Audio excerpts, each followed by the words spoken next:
안녕하세요. 짱이맘입니다. 반갑습니다. 저 오늘도 변함없이 퇴근하고 베란다 아이들 살펴보러 나왔답니다. 저는 며칠 전에 다육이 물을 주었다고 말씀을 드렸잖아요. 통통이가 되어가지고 물 고픈 아이들이 별로 없어 보이긴 합니다만, 초보님들께서는 이 다육이 물 주기가 가장 어렵죠. 햇빛 보여주라고 하면 보여주겠다. 바람 쐬어주라고 하면 바람 좋은 곳에 옮겨 놓겠다. 이런 거는 그래도 조금 하실 것 같은데, 물관수법에 대해서 대부분 처음 시작하시는 분들은 굉장히 어려워하세요. 그래서 오늘은 초보님들께서 여름 대비해서 장마도 오잖아요. 그 장마 대비 전에 물 적응 훈련 시키는 거를 말씀을 드리겠습니다. 기본적으로 다육이가 물이 고플 때 물을 줘야 하는데, 이 물이 고픈 거를 어떻게 판가름하는지 그것만 잠깐 설명을 드릴게요. 자, 다육이가 지금 베란다에 물 고픈 아이들이 별로 없어요. 오늘 살펴보니까 하나가 있더라고요. 자, 보세요. 이거 석연화 금이랍니다. 저는 전체 관수를 했고 제 짝꿍이 했죠.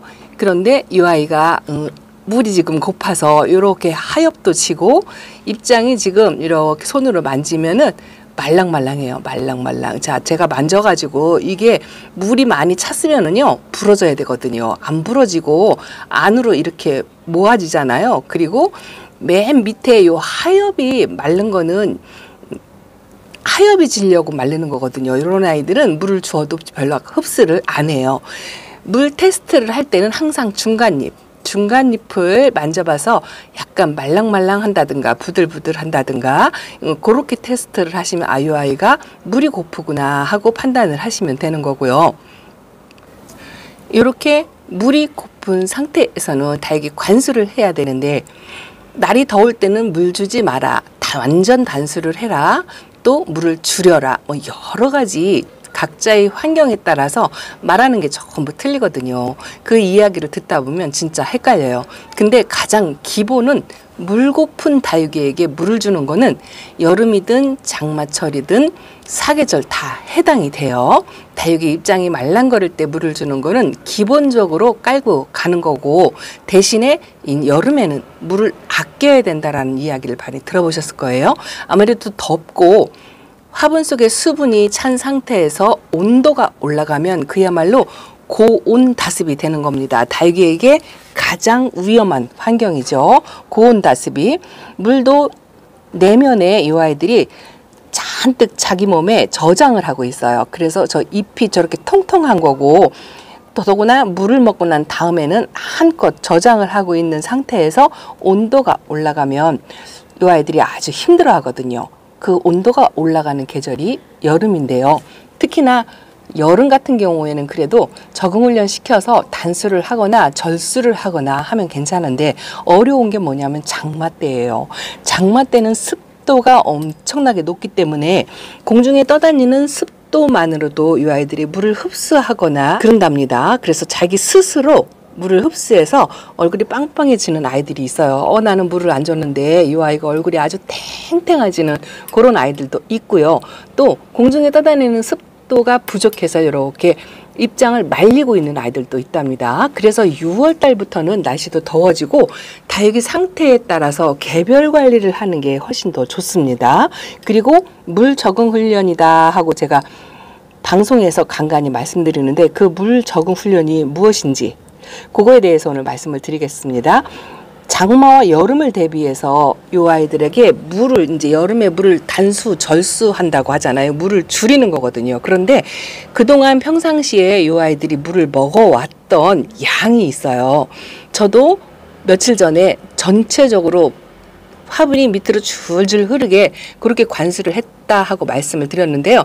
요게 마지막 비다, 마지막 물이다 하고 그런 생각으로 쳤는데, 사실은 5월 달까지는 적당히 관수를 해도 괜찮습니다. 어제 말씀드린 것처럼 다육이 얼굴이 퍼지지 않은 상태에서, 또 물이 고픈 상태에서 아직까지는 충분히 적셔 주어도 될 만한 온도이기는 한데요. 어제 오늘 30도, 31도까지 올라갔죠. 그래도 지금은 괜찮은 이유가 뭐냐면 밤바람이 좋아요. 밤에 기온이 낮고 바람도 상당히 좋거든요. 어젯밤에 창문을 열어놓고 앉아 있으니까 바람이 진짜 시원하더라고요. 이런 계절에는 화분에 줄줄 흐르도록 물을 주어도 됩니다. 그런데 이제 6월부터 문제예요. 이게 6월로 날짜가 딱 정해져 있는 건 아니에요. 이 기상이 해마다 달라요. 작년에 엄청 장마가 길어서 힘들었잖아요. 올해는 장마가 어떨는지는 모르겠지만 상당히 덥대요. 그 더위가 또 굉장히 길게 간다라고 오늘 아침 뉴스에 나오더라고요.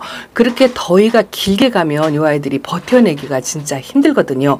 그런데 이 아이들이 고온다습의 환경을 만들어주지 않기 위해서는 물을 줄여야 되는데 5월달까지 듬뿍 주고 6월달부터 완전히 이만큼 찔끔거리면서 주면 이 아이들이 또 적응을 못해요. 그래서 6월달만큼은 첫 번째 물은 그동안 이제 말일까지 5월달 말일까지 이제 충분히 관수할 아이들은 관수하고 물 고프지 않은 아이들은 줄 필요 없어요. 안 줘도 됩니다. 그 대신에 6월달에 들어가서 물을 줄 때는 화분의 3분의 2가 젖는다 싶게.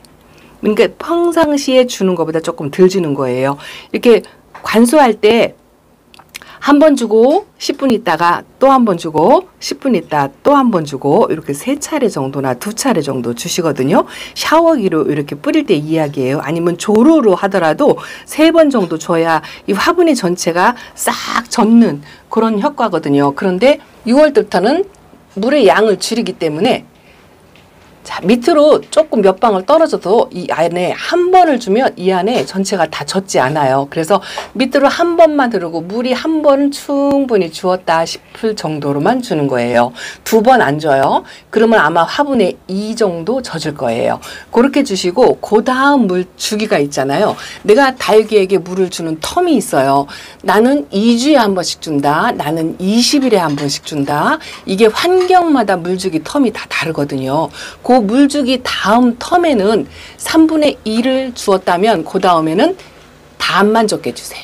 반만 화분에 반이 젖게 준다라는 느낌으로 물의 양을 또 평상시보다 줄여서 그렇게 주시고 자 6월 마지막에는 이 우특에 3분의 1만 젖는다 싶게 주는 거예요.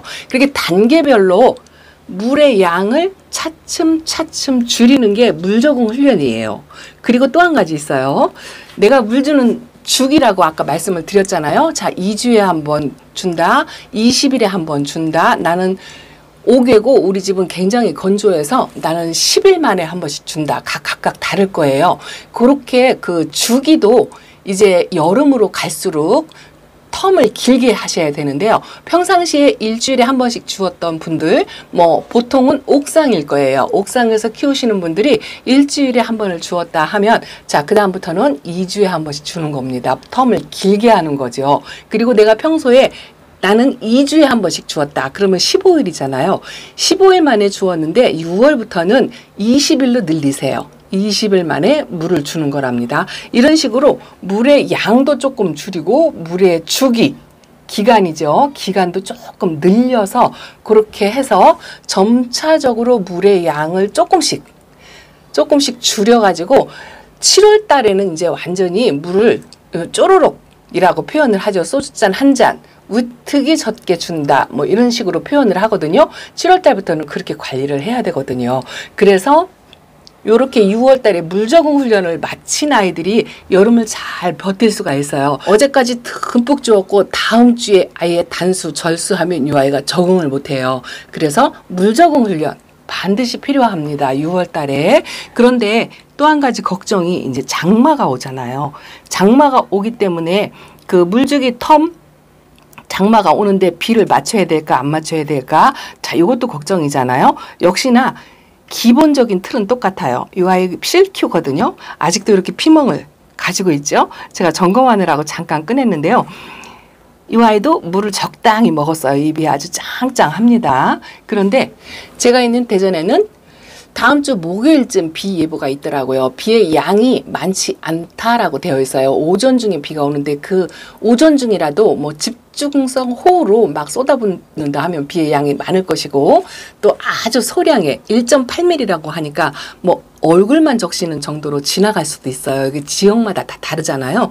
그래서 이렇게 얼굴만 적시로 지나가는 비 같은 경우에는 그냥 맞춰도 되지만 집중호우로 화분에 줄줄 흐르게 그렇게 비가 온다 하면 다육이 상태를 봐서 이 아이들이 물이 안 고프잖아요. 물이 안 고프면 굳이 비를 맞출 필요가 없어요. 여름비는 독이다라는 말이 있잖아요. 덮개를 덮어서 나하고 물 타임이 안 맞으면 비가리막을 해가지고 건너뜁니다. 물을 안 맞춥니다. 그래서 내가 키우는 아이들의 물주기 텀 거기에 적용시켜서 비를 맞출 것인지 안 맞출 것인지 또 물 고픈 상태 이거는요 기본이에요. 여름이든 겨울이든 봄, 가을 마찬가지예요. 다육이가 물 고픈 상태일 때는 물을 주셔야 되죠. 한여름에도 아주 쪼글쪼글 주름이 패이고 입장이 얇아지고 윤기가 없고 뭐 약간 흔들리는 그런 것도 보인다 할 때는 그 아이는 물 주셔야 돼요. 더워도 대신에 물을 주되 뜨거운 곳에 내놓지 않으면 돼요. 여름 관수 그렇게 합니다. 물을 줘야 될 아이들은 안쪽으로 들여서 시원한 곳에 저 바닥에 놓고 찬바람 좋은 곳에 그런 곳에다 가급적이면 놓고 관수를 하는 게 좋겠죠. 자, 물이 심하게 고픈 아이들은 그렇게 하는 겁니다. 그리고 아까 장마 말씀드리다가 말았는데요. 저처럼 뭐 직장 생활을 한다든가 아니면 뭐 이것저것 볼 일이 많잖아요. 이렇게 거리대 애들을 내놓고 출근을 했는데 도둑비를 맞았어요. 느닷없이 비가 오는 경우도 있잖아요. 아직 물주기 텀이 아닌데 비를 폭삭 맞아버렸다. 그런 때는 어떻게 하냐면은요. 저 비 맞은 아이들을 안으로 들이지 마세요. 안으로 들이지 마시고 그대로 놓고 자연바람으로 말리는 게 제일 좋습니다. 또 어떤 분들은 싹 들여서 선풍기 틀어준다고 하는데 들여서 선풍기를 틀어줘도 괜찮지만 그 들여서 선풍기를 틀어주는 것보다 밖에서 자연바람으로 말리는 게 더 좋다는 거. 그래서 도둑비를 맞거나 예상치 않은 비를 흠뻑 맞았다 하더라도 안으로 들이지 마시고 그대로 놓고 자연바람으로 마를 수 있도록 그렇게 하셔야 되겠죠. 물이 과하면 뭐 얼굴이 퍼지는 아이들도 있고 치마 벌리는 아이들도 있고 여기 생길 거예요. 도둑비를 맞았을 때. 그래도 그 얼굴을 다지려면 안에보다는 밖에 낫다는 거 그걸 꼭 생각을 해주시고요. 밖에 있는 아이들은 계속 밖에 있어야 돼요. 제가 아닌 말로 태풍 때만 빼고 겨울 되기 전까지는 절대로 들이지 마세요 라고 말씀을 드리거든요. 그래서 장마 때는 그렇게 관리를 하시면 된답니다. 자, 지루하니까 반대편으로 가겠습니다. 자, 반대편 가운데죠. 가운데로 왔어요. 늘상 보여드리는 아이들이지만 제가 연봉을 여기다 하나 꺼내놨어요. 거리대에 있는데 이 아이가 한쪽 구석에 있어가지고 한번 살펴보려고 꺼내놨답니다. 왜냐면요. 키핑장에 있는 연봉이 내려앉았잖아요. 근데 이 아이는 아주 거리대에서 얼마나 짱짱하고 예쁜지 몰라요. 밑에 아가들도 아주 물 반응을 제대로 보이면서 통통하게 이렇게 크고 있답니다. 합식을 했더라면 큰일 날 뻔했어요. 합식해서 키핑장에 만약에 갖다 놨다면 이 아이도 내려앉았겠죠. 자, 그리고 또 한 가지는 사실 거리대에 있는 아이들은 그래도 그나마 조금 쉬워요.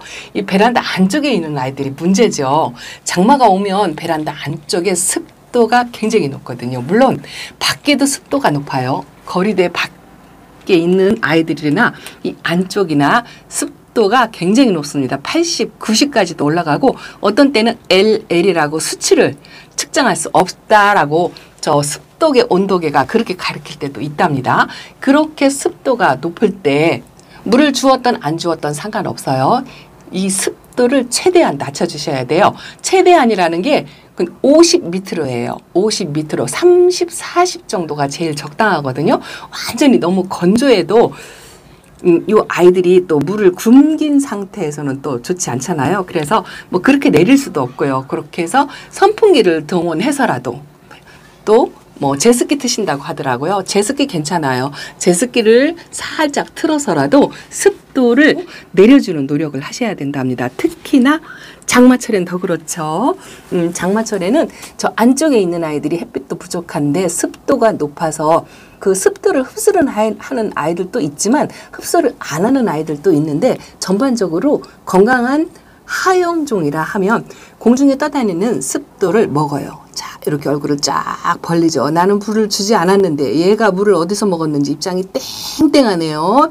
그러실 때가 있을 겁니다. 그래서 그 공중의 습도를 최대한으로 낮춰주는 게 장마 때 해야 할 일이랍니다. 근데 그 장마가 6월 중에 언제 올지 모르잖아요. 어쨌든 베란다에다가 습도계 하나는 걸어놓고, 자, 온습도계죠. 온습도계를 하나 걸어놓고 항시 온도와 습도를 체크하는 습관을 갖는 것도 아주 좋답니다. 자, 이 안쪽에 초록초록한 아이들을 보여드릴까요? 이렇게 이 아이 안에 있는 아이들은 물이 더 빠졌죠.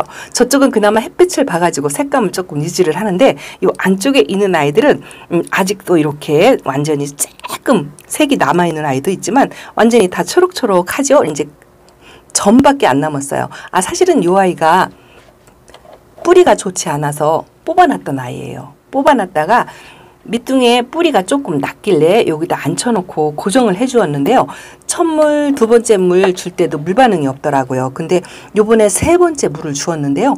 물을 탱탱 먹고요. 입장을 주름을 쫙 폈어요. 쫙 피고 지금 아주 얼마나 쨍쨍한지요. 흔들림도 없어요. 흔들림도 전혀 없고 굽어지지 않죠. 제가 이렇게 힘으로 해도 굽어지지 않는답니다. 이렇게 물 반응을 확실하게 보이면 진짜 예쁘죠. 초록이어도 괜찮아요. 이렇게 건강하기만 예쁜 거고, 이 아이가 바짝 말랐기 때문에 충분히 관수를 해서 물을 흡수를 했어도 옆으로 벌어지지 않잖아요. 자, 이렇게 모양을 유지하면서 장마 전에 물 적응 훈련, 이제 이 아이는 다음에 물 줄 때는 이제 3분의 2 정도 물을 줄 거예요. 그렇게 해서 점차적으로 물을 조금씩 줄여가지고 요 꽃 모양이 벌어지지 않도록 그렇게 장마 전에 물 적응 훈련을 반드시 시키셔야 된답니다. 통통이 예쁘다라고 어저께 말씀하시는데요. 계속 통통이로 두시면 안 돼요. 이제는 조금 다이어트를 하시면서, 자, 한 달에 6월 달 내내 물주기 텀을 내가 3번 정도 주었다 하면 3번에 나누어서 물의 양을 줄여가지고 7월 달에는 요만큼 물을 줄 거니까 그렇게 점차적으로 물을 줄이는 훈련을 지금부터 하시기 바랍니다. 그리고 관수를 이렇게 소량으로 관수를 한다 하더라도 다육이가 물이 바짝 물고파 할 때, 자, 1차 물 이렇게 주고, 그 다음에 또 다음 타임에 물이 심하게 고플 때 2차 물 요만큼 주고, 그 다음에 6월 말 정도 되겠죠. 뭐 비가 오든 어쩌든 간에 물이 심하게 고프다 싶으면 자, 물을 요만큼 주는 거랍니다. 그렇게 하는 게 물 적응 훈련이에요. 이게 장마를 대비하고 여름을 대비해서 물 적응 훈련 시키는 방법이랍니다. 물론 고수님들이나 이 베란다에서 다육이를 오랫동안 키웠던 분들은 다 아시는 내용이에요. 그렇지만 올해 처음 시작하고 올 여름이 첫여름이다 하시는 분들은 요거 참고하셔가지고 6월 달에 물 적응 훈련 반드시 시켜서 여름을 잘 나야 되겠죠. 자, 짱이맘 이렇게 인사드리면서 물러갑니다. 감사합니다. 안녕히 계세요.